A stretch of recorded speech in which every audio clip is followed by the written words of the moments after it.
a topic that specifically addresses certain concerns about entrepreneurs, especially the challenges around managing their people.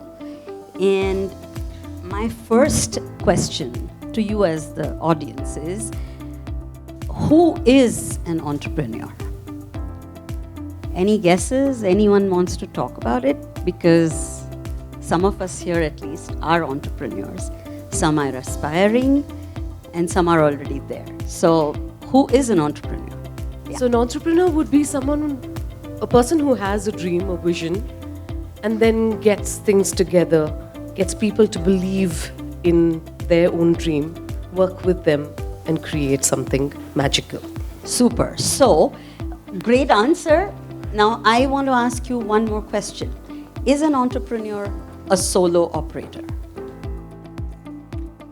In a sense, but never, because an entrepreneur can never perform what they want if they don't have a dream team behind them. Right. So now you hit the nail, right? So you have to have a dream team.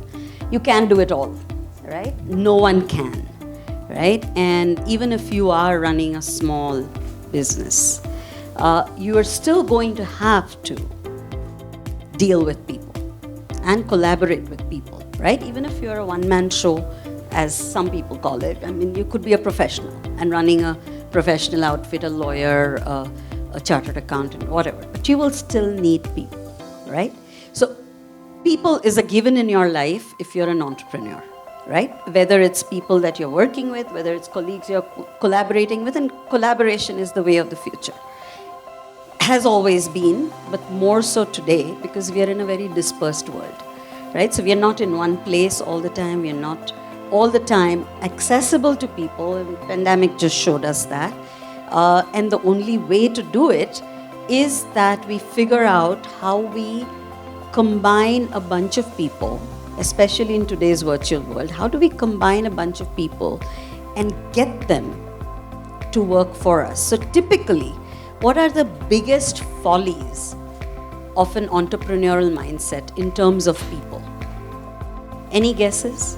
It's more of an I, me, myself philosophy that seeps in, and I get stuck in wherein I don't reach out to people thinking that they'd be able to do a better job than me. Most entrepreneurs make the biggest mistake of imagining that they control A, the outcome of everything, B, they know everything, right? So just because it concerns their business, a lot of people think that they know how it's done and that there is nobody else who can teach them how it's done. And that's where we go wrong. We have people who work for us is because we can't do it all, first. But the second thing is because they are subject matter experts, right? When we hire subject matter experts, then we better respect that subject matter expert, and that subject matter expert's opinions count. They make your business, give the business the value that you're actually spending for. When you have an employee or a colleague that you have hired and you are doing all their work, then why do you have them? I'm from the finance background, and to me, that's just wasted money. If you're going to do it all, why hire someone? And if you've got a hired hand, then why are you doing it? So, now I want to come to the main crux of what I'm trying to get at, which means we have to develop. A, we have to hire right. But even hiring right, how do we transfer as an entrepreneur our vision, our strategy, over to somebody enough that we can trust them to do what they're doing? Enough to do what they want to do well, and to meet your strategic objectives. How do you do that? Enrolling them. Enrolling them is definitely one way. How do you enroll them, Namrata? By actually making them believe that this is also something they can be a part of. Like actually enrolling them in a way that they feel that, okay, our goals are the same. Who puts the team together? The coach. So now we have a word, the coach. right? What is an entrepreneur? A coach. So it's not that should an organization have an entrepreneur also be a coach. An entrepreneur has to be a coach, right? Because without developing your people, you're not going to be able to go ahead. Now, coaching is a process, and coaching is something that a lot of people do not understand, right? The process of coaching is not just something that you just hear as a word. Anyone here, define coaching to me. So there are people who could be mentors. They could give ideas, they could give. But coach works with you. He dirties his hand along with you. He's there to hold you. One thing you're not doing, you're on the ground, but you're not making anyone feel pushed. You're not making anyone feel like you know more. You're making the expertise come out from within. When you're talking about coaching, think of a football field and think of a coach. The coach is two things. One is he's an instructor, but he's also a facilitator. So coaches can be of two types, or they can be two in one. So at times you are a coach who is instructing practically what to do because you've got experience and expertise in the matter. Plus you have the strategic vision of what is to be done. The other thing is that you are a facilitator more than anything else. Bigger thing is that you're a facilitator. What is facilitation? Facilitation is participating in someone's growth. A lot of people in the workplace are confused because the entrepreneur has set a goal for them and they are meant to just follow that goal, but that's not their goal. So there is no sharing of the goal. And therefore there is no ownership. When there is no ownership, there's only a peripheral interest that you're going to show in the task, in the job, even in being part of the whole thing. So, if you are going to feel like you own something, right, you have to have the competency.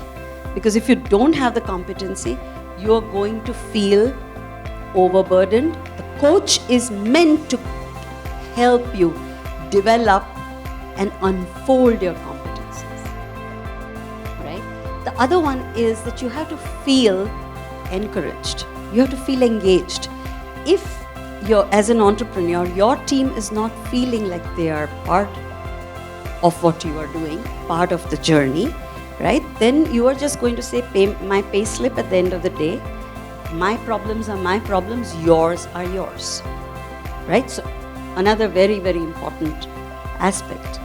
And what could be the third self-actualization need? Self-determination. Take guesses. We are thinking. There is something that most entrepreneurs miss, and this is critical. Coach is a subject matter expert. He's supposed to rub off his expertise onto the team. Correct. And to do that, empower, okay? So empower is coming from, how do you empower someone?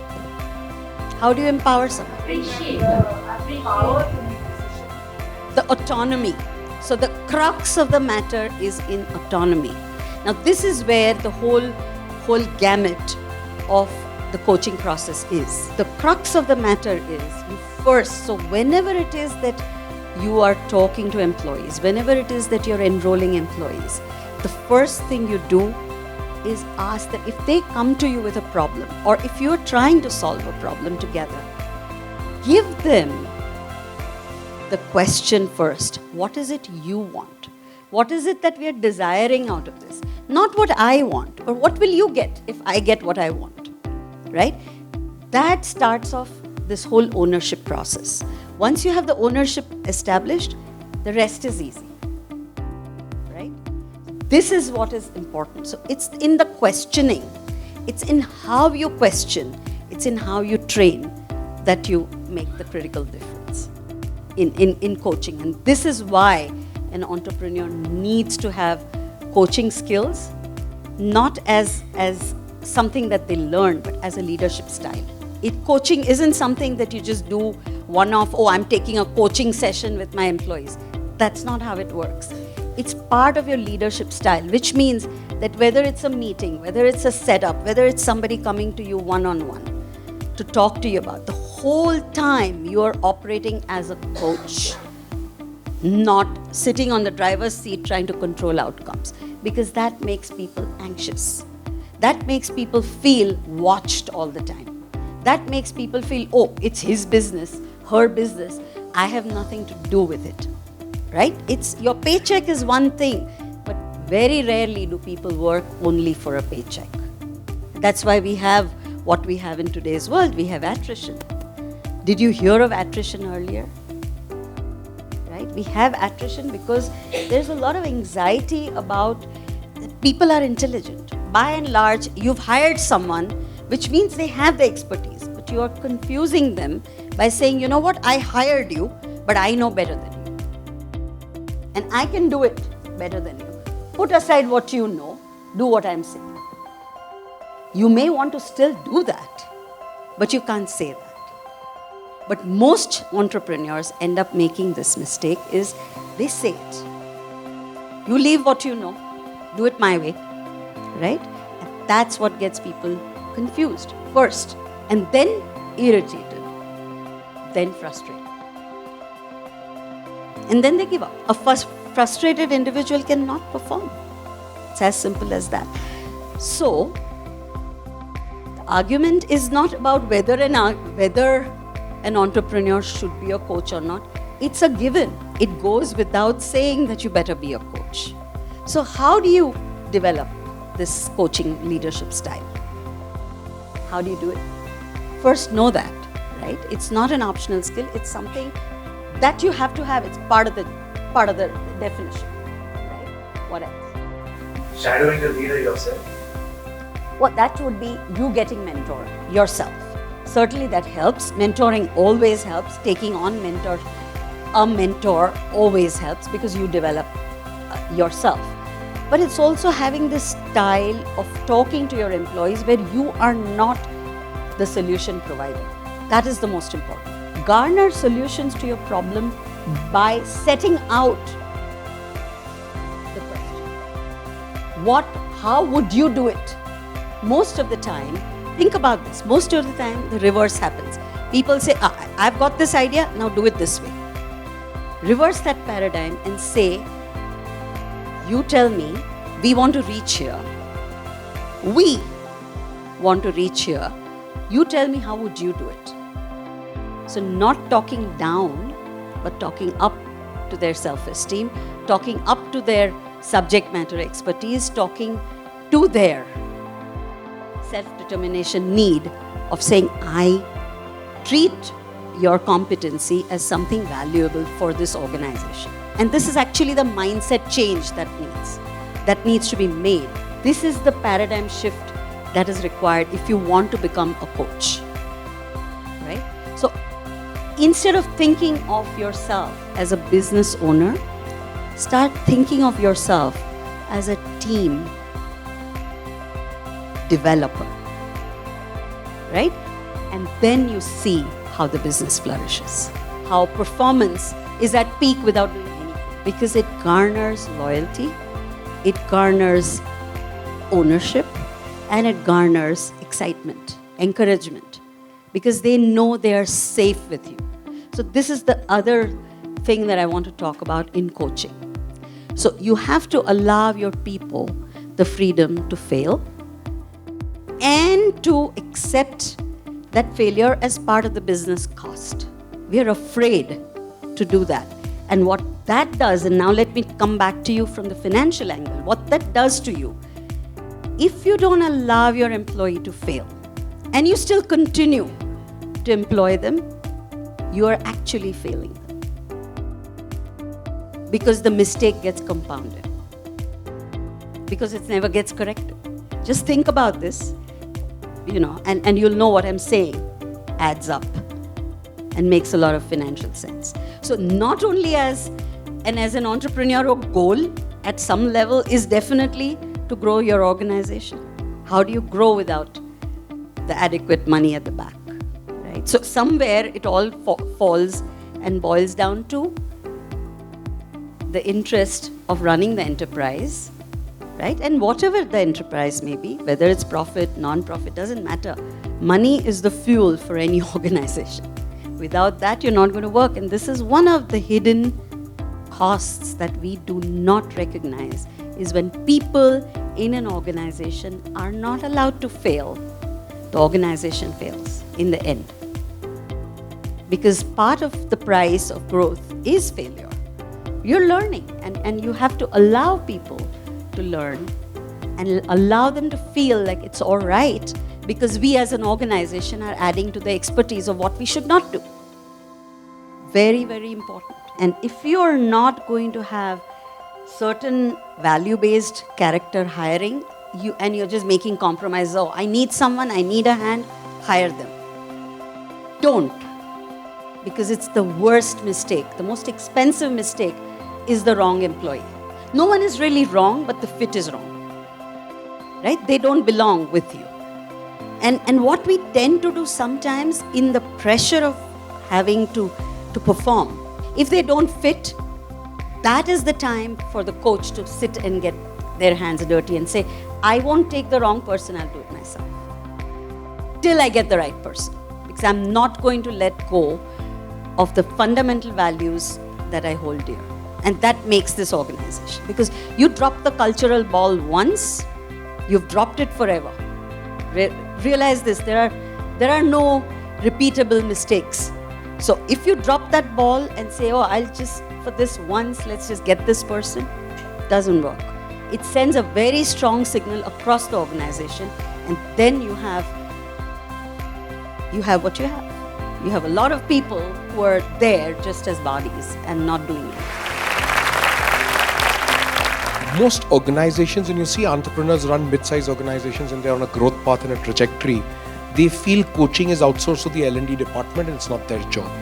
That's the crux. They fail to understand, no matter what your style of leadership, every style of leadership, you need to be a coach throughout the tenure and your journey as an entrepreneur. Whether you are a 100 crore company or a 50,000 crore company, the leader at the top has to be a coach. It is not something that you can outsource to your L&D head or your HR head. You need to be a coach all your life.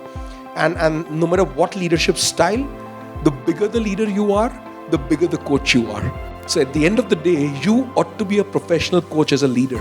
Without that, you can't lead by example and you can't rub off your area of expertise or your domain expertise across. Of course, a leader is not a domain expert in all domains. That's the thing that you were trying to drive. And I fully relate to you that an entrepreneur is a subject matter expert in a particular domain. But other domains, he's hiring services of other people. However, coaching is not something you can delegate across. So I loved your session, and it's I think she deserves a round of applause. Thank you.